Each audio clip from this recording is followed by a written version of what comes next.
nit ñi di xalaat maanaam juger li xam ni ci la ñu nekk kon loolu dafay wane rek mooy espoir bi ma wax ni am na parce que tey jii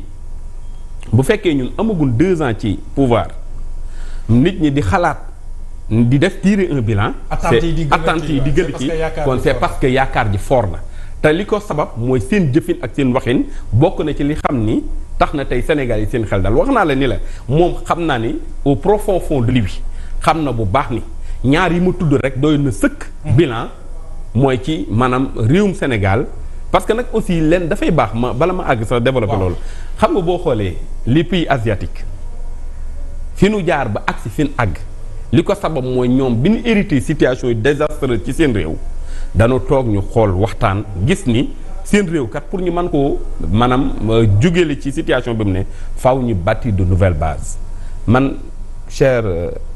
compatriote li ma gëm mooy réewum Sénégal fi mu tegu nii mi ngi ci aw yoon woo xam ne nii buñ ko wàccul lan bëgg ci suñu réew yi den ko am mooy fexe bay dendale suñu réew yi ak réew yi xam ni dañu développé lool mais pour mu mën a nekk njalbeen gi mën naa metti lool moo tax xëy na sax coow yi di commencé di am parce que mii munu woon doxin wi xam ni moom lay ñii di dox parce que wax ji li ko sabab lépp coow li xam moo ne ci espace public bi li ko sabab mooy dafa am ñenn ci ñun ñoo xam ne nii genre oligarchie la woon boo xam dafa am nun doon dundee am des privilèges yoo xam dañ daal leen ko jox ci anam boo xam daawuñu sonn ñi fi nekk wax ni loolu maanaam féete na boor dootul am ci réewum Sénégal coow ni bari lool gis nga mon cher compadre gëm naa ni li boog li ma xam boog te man li ma ko dama koy seede te yàlla rek tax li ma xam boog ci ñi xam ki xam mooy élimaanu jëwriñu tey muy Ousmane Sonko le président Ousmane Sonko gëm naa ni bu lëkkaloo ki xam ni moo jiite réew mi te wàccuñu ci yoon wi xam ni moom la ñu teg seen tànk réew mi sous peu den gis ni ay changements yu bari am na effectivement nee nga ren jamono ji ñun ñoo yore pouvoir tey ñoo hérité maanaam nos ressources naturelles te war koo commercial est-ce que réew mi commencé nañ koo santi waaw la déedéet commencé gul waaye le premier ki xam ne mooy Iliman Diop wax na ni ci fan yu néew incha allah den gis ni maanaam lii di suñ courant lii di sunu carburant lii di sunu gaz dina wàññeeku ci réew mi te am naa ci yaakaar na xam naa ni du koy waxantu te lépp lu muy wax wóor na ma ni am na ci slide ba pare kon loolu ci kanam la incha allah bu ñu doxee tuuti rek man li may woote man personnellement di ko woo xam nga ku mel ni Sali Mamadou Thiam di un jeune cadre brillant nekk ku am ay valeurs dama wax ni man dañu war a soppi doxin mooy la woon ñu fexe ba maam ñu dugal ko ci loolu mu won ni mooy ndaw loo xam ne nii dafa am xam-xam amob yar ami teggin fa mu dëkk mu fàttewu ko di fa dem ak dikk la mu am mu di ko fa def ku mel noonu dama ne même bu fekkoon dafa la fekk fenn nga ne fa yow yell na nga xool ban anam ngay mën a dugge ci li xam ne waaw liggéey réew mi ci jamono juñ toll nga ñëw duggal solo te bañ a jiital maanaam man kat fii laa far ne ci couleur man gëm ma couleur man. li ma loolu est-ce que loolu doxalin bu am solo la est-ce que loolu du yéen ñi yor pouvoir. oui yéen a war a. may occasion. ñu mel ni comme ñi nga wax. mais dina ñëw xamul tax dina ñëw xoolal man maa waxtaan. borom xam-xam yëpp loolu la ñuy wax. man maa waxtaan ak Ousmane. waaw Ousmane xamal ma ni ma moom. lenn dong moo ko yitteel mooy réew mi jëm ca kanam te d'ailleurs sax ci débat boobu. moom moo ma xamal ni ma bu doon moom yéenay boppam rek. réew mi maam parti politique yi fi nekk. maam du demee ni mu demee ana lan lay préconiser fii ci réew mi mooy nan am maanaam courant mooy les tenants du pouvoir ak ñi nu àndal ak ñi xam ni dañuy opposé wu au sens noble du terme te xam-xam bi mooy te xam-xam ne fii xam ni 2 blocs ngay am te loolu bu fekkee man te loolu ba mu koy waxtaan ak man booba ñoom jiitu na ñu jot ci pouvoir bi te bi mu jotaatee bi pouvoir duggee seen loxo de réitéré loolu sax moo sabab ma wax la loolu moo sabab Mohamed man formation politique bi ma amoon ma jël ko dugal ko ci biir absolument biir parce que ci invitam de la même manière moom lay tàllal loxo man ñi xam dañu yor des formations politiques maam ñu fexe ba rapprocher maam le pouvoir en place pour mën a ànd ak ñoom ñu joyanti suñu réew parce que loolu rek mooy am solo important parce que ñun am téeméeri parti politique te réew mi mënut a dem fenn boole suñuy doole mën a déggoo ba mën a xëcc suñu réew jëmee ko ca kanam loolu jàpp naa ne mooy urgence bi xam ni moo am ci réew mi ci justice bi nag voilà justice bi xam nga cooli ana lan moo ko sabab justice bi mi ngi dox normal de man démb xam nga laa jógee cour d'appel. démb moom mi laaj ko fi mu jógee audience la jógee ñëw fii man audience démb maa ngi jógee 21h yooyu. maa ngi jógee cour d'appel. correctionnel. xoolal yàlla xam na ne moo tax il faut rendre un hommage vibrant au magistrat. man démb dañoo tàmbali audience à 9h. xam nga boo commencé audience 9h. normalement dafa war am pause d'1 heure de temps. la cour a décidé bañ a jël audience xoolal 9h. ba 21h. un magistrat toog ko sur place. ana lan mooy sabab bi mooy rendre justice. ñooñu ñi xam ni xamuñu dara ci justice ñoo ne ci biti di coow waaye ñi xam justice nekk les acteurs xam na ni réew mi justice bi mi ngi tegu ci aw yoon parce que des centaines de décisions ou des milliers de décisions sont rendues au quotidien au bénéfice de nos populations te képp koo xam ni dañ la daan te d'accord ci daanin wi may nan la nga def maanaam utiliser les voies de recours te kenn du la ko xañ kon foofu justice bi mi ngi dox. ana lan moo xew li tax ñuy agiter la question de la justice. mooy dafa am ñoo xam ne dañoo jàpp ni les libertés individuelles fondamentales wala collectives dañ leen di bafouer ci réewum Sénégal. mais foofu mën nañ ci débattre parce que man je suis en face d'un technicien du droit. te xam naa ni waxtaan wi mën na tegu ci laytaay yu wér pour que askan wi ñuy diglu. mën a xam ndax li ni maanaam ñi nu arrêté ndax dañ leen arrêté ci nu leen neex waaw wala déet. ana yan cas lañ fii soulevé. bi gën a récent mooy l'histoire de nos concitoyens journalistes je parle sous son contrôle le Sénégal est un état de droit et l'état de droit c'est l'état dans lequel les autorités c'est-à-dire gouvernantes tout comme les gouvernés sont soumis à la loi les journalistes en font partie d'ailleurs il y a un code de la presse buy organiser leur profession code de la presse boobu dafay répondre à des principes généraux et à des valeurs cardinales de la République ci biir code boobu dañu wax ni maam journaliste bi ci liggéeyam ce n'est pas le fait de d'interviewer en fait quelqu'un qui est en fuite qui en est l'histoire c'est le fugitif non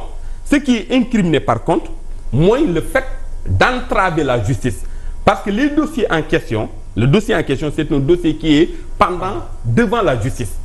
et le secret de l'instruction est protégé par la loi ni un magistrat ni un avocat ni un journaliste ne peut porter atteinte à ce principe et d'ailleurs le fait de permettre à quelqu'un qui est recherché par la politique de prendre la parole aux fins de se laver à grand eau sa personne ça pose problème c'est une entrave à la justice 1 2 c'est une atteinte au secret de l'instruction mais mieux en fait dans l'exercice de la profession journalistique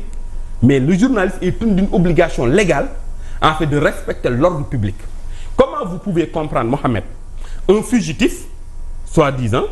se permet de jeter le discrédit sur les institutions de la République par le canal d'en fait donc de la presse mais loolu ça pose problème damay laaj Sénégalais ma ni est-ce que nungu nanu kenn ci ñun yoon di la topp ñu may la ci ab télé nga toog fa di leeral sa diggante ak dossier boobu kuy lay da ngay lay ci tribunal lañuy layoo ñaareel bi nga ñu permettre ko moom mu mën a jeter du discrédit ak di permettre sa même di ko menacer la République loolu dans un état de droit qu'est-ce qu'on doit faire et li la war a gën a wan ni ñii ci caaxaan la ñu nekk te ci tayeef lan ko defee mooy ci guddi gi xam ni maanaam journaliste boobu def na lu ni mel ban xëyee ci suba gi un confrère son propre confrère moo ni comme yéen da ngeen a yónni police ak gendarmerie pour ñu téye lu ni mel man dinaa wax ni faaliwuma leen te dinaa doxal lu ni mel permettre ko moom mu dellu si waat ci loolu pour jeter le discrédit sur nos institutions loolu c'est inacceptable dans un état de droit parce que au Sénégal incontestablement Mohamed la liberté en fait de presse est garantie par la Constitution mais lisons les dispositions de l'article 8 de la Constitution du Sénégal qu'est-ce qu'on nous dit on nous dit que chaque maanaam réewu Sénégal kenn ku ne ci ñun am na sañ-sañ wax xalaatam ci nu mu ko xalaate moo xam da koy bind wala mu def ko ci image wala lu mu mën a doon waaye ci kaw rek mu sàmmante ak yelleef ñeneen ñi doomu aadama yi waaye sàmmante également ak ordre public waaye sàmmante également à ce qu'on appelle les bonnes mœurs mais boo demee dans le code de la presse les dispositions de l'article 5 combinées de l'article 47 alinéa numéro 2 nga combiné ko ak 255 mais on sait que effectivement ces gens-là ont porté atteinte gravement je dis en fait à la législation en vigueur te loolu je parle sous le contrôle de mon confrère qui xam ni xam na bu baax lan mooy laytaayu maanaam ñu mën a sabab mën a arrêté doomu aadama tey day dama ni nax man sax dama wax ni ci réew mi fi nu toll fi nu jaar ba agsi fii tey 1960 ba fii ñu agsi tey au-delà de nos textes Mohamed dafa am lu am solo loo xam ne ñun moo maam dañ koo jëmbat ci sunu jëmm waaye daa màggagul ci sunu jëmm yi xam nga lu ko sabab mooy ce qu'on appelle la fibre patriotique xam nga réew dafay toll foo xam ne nii waxuma sa ay textes yi da nga leen di jël nga teg leen nale te xool maanaam njariñu askan wi ak njariñu réew mi tey jii sunu réew ñu koy attaqué bari na de la France gii ñi gis nii ci ñiy complot ak a sabab lu déstabiliser ce pays ci la oui vous pensez. ah oui parce que loolu mën na ko firndeel. ci doxalin wi parce que c'est la France qui effectivement protège ces personnes là deux d'ailleurs boo demoon defal micro-trottoir sur la délivrance même des visas tey jii de grandes personnalités ñoo xam ne dañuy bëgg di génn suñu réew dem France pour dox fa ay yitte yoo xam ne di njariñ la seen ci ñoom wala ci njariñ ci réewum Sénégal dañ leen koy gàntal ana sabab bi loolu xeex la moo tax ma ni la il faut ñu am la fibre patriotique au-delà de nos textes au-delà de nos textes ñu xool njariñu réew mi ñu di ko doxee man si j'étais journaliste à leur place je n'allais jamais le faire pourquoi parce que dañu ne ci tournant boo xam ne nii on a besoin de sérénité dans le pays parce que dañu fekk am réew moo xam ne nii lu ci bari dafa yàqu lu ci bari tëradi ñu war koo jubbanti joyanti ko loolu kenn ku ne di ca war a dugg solo te kat fa may terminer mon frère Mohamed mooy en fait réew mi dafa laaj ñu bokk ndey bokk baay pour fexe ba sunu réew yi suñ ko bëgg a teg ñu teg ko fa pour que nit ñi kenn ku ne ci ñun mën a jariñoo retombées yi ciy jóge parce que tey jii moo man wóor na ma ni yow daw gi ngay dawoo ko ngir yow man mii li may dawuma ko ngir man waaye dama koy daw ngir nos descendants parce que sunu réew yi man xam nga c'est la première fois ma quitté le Sénégal dem par exemple à Paris man na ni kii kat xëy na day soog a génn moo tax mu am xalaat bu ni mel waaye dama ni man bi ma wàccee Paris personnellement li ma gis maanaam ñoom seen réew yi ni mu tëddee ak ñun suñu réew ñu nu tëddee mais da ngay xam ne ñun ñu ngi ci des nañ ginnaaw lu baree am na lu dese lu baree loolu nag ñooñu ci lu nu nekk ci avancement ni nu développé ñun war nañoo mën a fexe ba teg fa